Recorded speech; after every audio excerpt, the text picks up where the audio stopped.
મરણ આવવું તે ખાલી એક અવસ્થા છે। તમે જુઓ, જન્મ થાય એમ પાછું બાળક થાય, થોડું મોટું એટલે યુવાની થાય, થોડુંક સમય જાય એટલે વૃદ્ધ થઈ જવાય ને થોડોક સમય થાય એટલે શ્વાસ છૂટી જાય। બસ એ જ રીતે સહજતાથી જેમ બાળકમાંથી યુવાનમાંથી વૃદ્ધ, એમ વૃદ્ધમાંથી પાછું મરણ એ અવસ્થા છે। એમાં કોઈ નવીન વાત છે?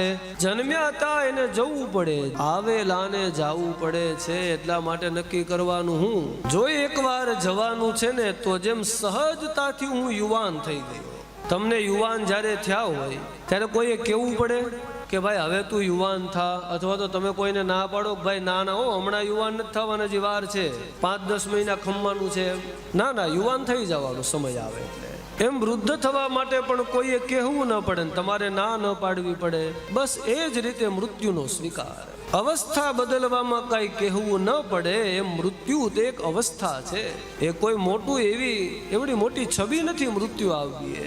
અહીંયા જેટલા વર્ષ રહીએ છીએ ને એટલા વર્ષમાં ચિત્તનો જે સંગ્રહ છે એના હિસાબે મરણ તે અઘરું લાગે છે। ભાગવત ખાલી એટલું કરે કે ચિત્તની શુદ્ધિ થવાથી માણસને ખબર પડે કે ઓહો અવસ્થા બદલાઈને એમ એકવાર વયું જવું પડે, હસતા મોઢે ભક્ત નીકળી જાય।